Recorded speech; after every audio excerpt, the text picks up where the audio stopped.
even if it's in vain. What's going on, everyone? Great Talon here, and today the prey is going to be my Judgment, or Judge Eyes in Japan, review for the PlayStation 4.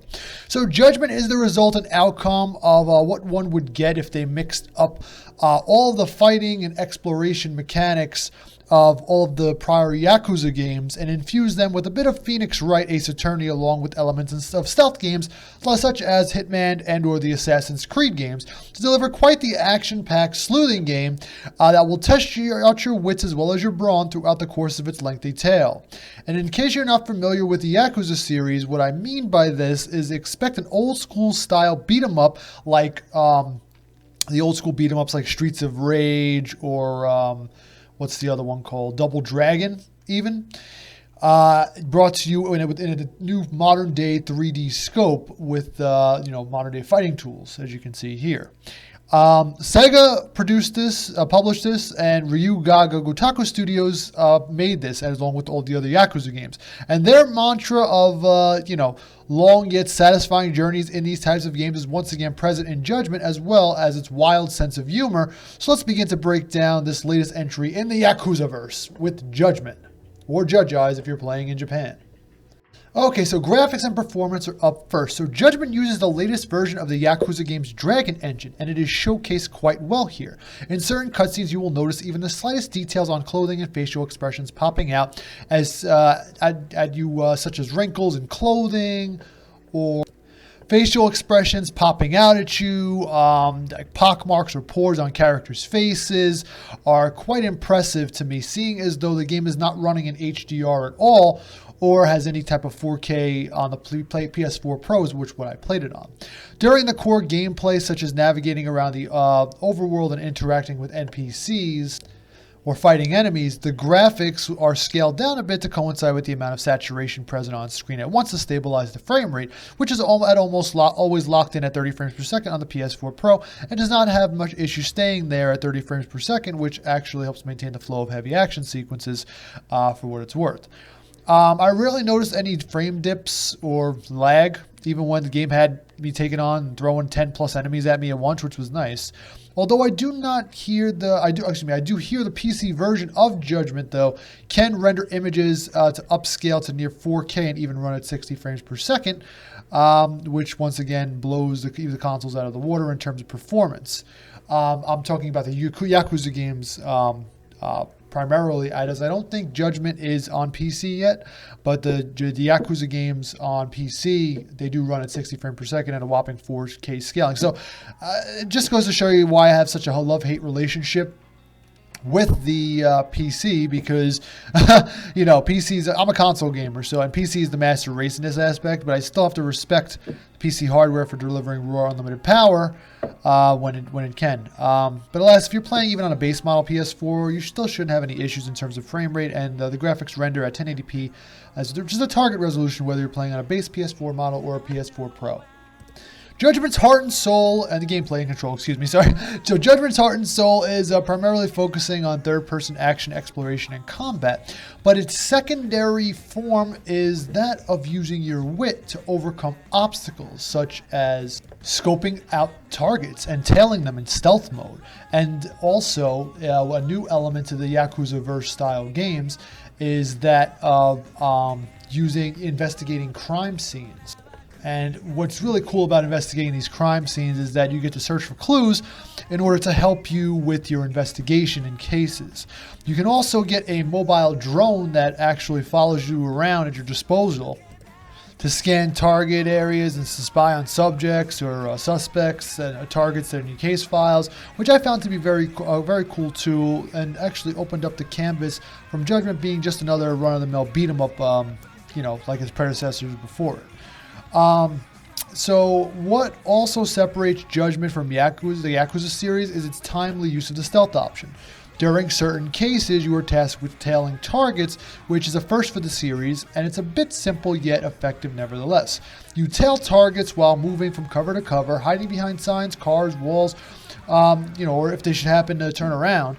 But don't worry if they spot you, because you have quite a bit of time before the meter builds up before you were caught. And if I'm being quite honest here, I find it hilarious that if you do get spotted or caught, you can simply run backwards and hide behind the same hiding spot you were hiding before previously, or even a new one, and the target will shrug it off and see nothing suspicious, like they're half blind and have cataract the size of Coke bottles in their eyes.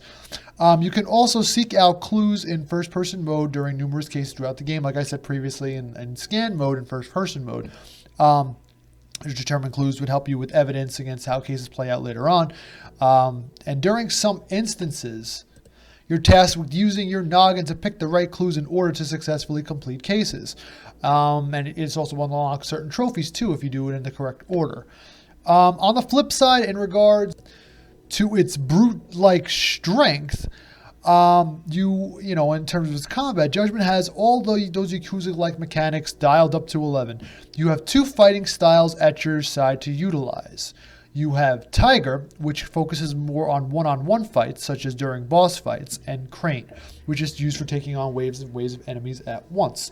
You can also upgrade both fighting styles as well as other feats such as more hit points, attack power, and speed in tandem with detective skills in the upgrades menu, with special points, SP points, which are obtained by completing objectives and cases. Finally, there is a plethora of side cases, friend events, and mini-games to undertake as well, which tack on the game's already hefty length. You can even play old arcade games in Sega, such as Space Harrier and Virtua Fighter, which I'm playing now on screen, or was playing at the time. And even a knockoff of House of the Dead called Kamurocho of the Dead, which is the city the game takes place in. And if that gets old, you can go and play one of the many other mini-games, such as darts or batting cages, and even gamble at casinos. The attention to detail to make the small yet dense city of Kamurocho, it's quite impressive, and goes to show you that not every game needs to be a vast open world. You can have the same amount of depth in a controlled map in an area if you pack it with so many things to do, as shown here in Judgment and the Yakuza games. The controls are pretty responsive too, for the most part. Although very rarely you may find that sprinting may work against you rather than with you at times.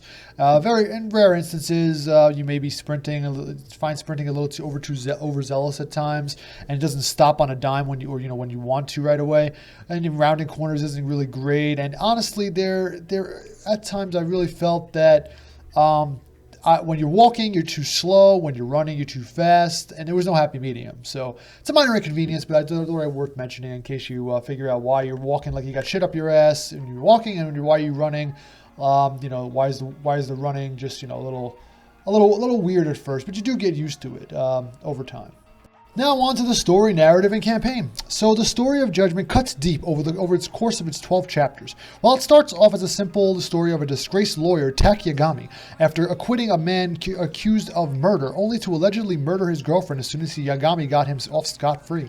The tale spirals into a series of outrageous underworld-like elements, which involve the Yakuza, as well as other powerful bodies, which I won't spoil or mention, because I don't want to spoil the story in case you decide to play it for yourselves.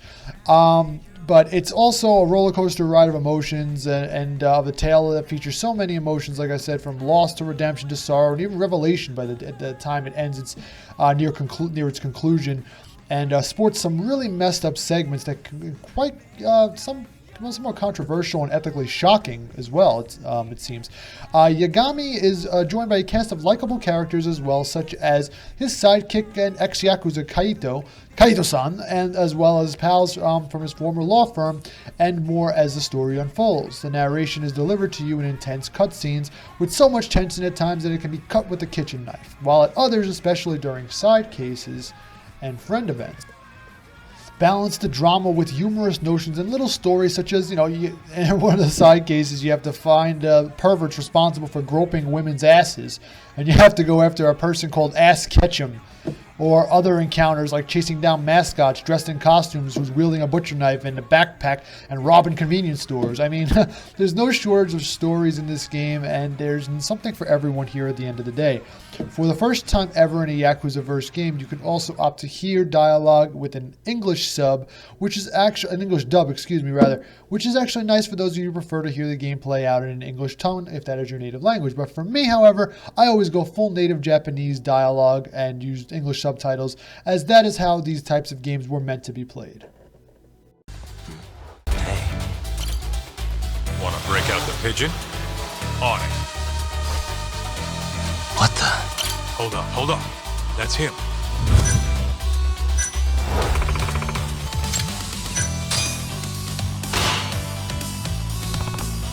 Maybe I could go undercover. Perfect.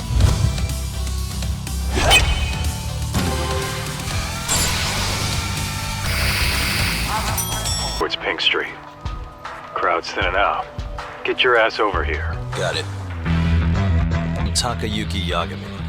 It's in one little corner of this city that I run a detective agency. I work alongside my partner, Kaito-san. Funny enough, he's ex-Tojo.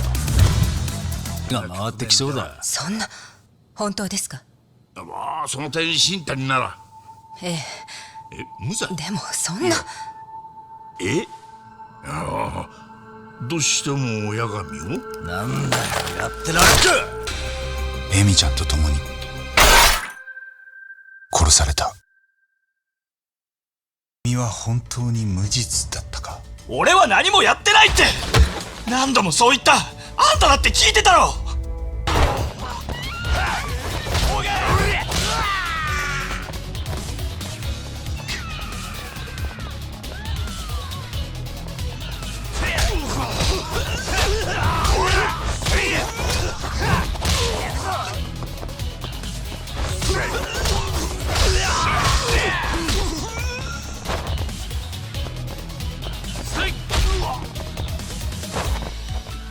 Okay, so now onto the sound, music, and voice. So as you heard, the sound effects from combat, environmental interaction, and objects being handled are on point for the most part, and I did not find myself questioning those sounds.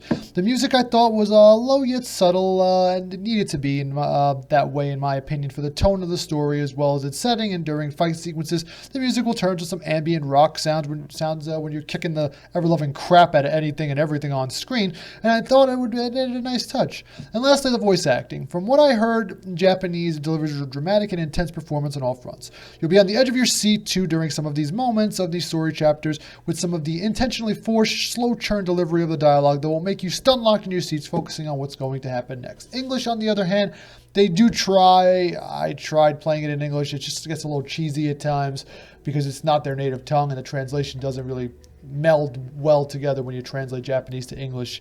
But when it's Japanese, it just sounds amazing and how it should be meant to be played.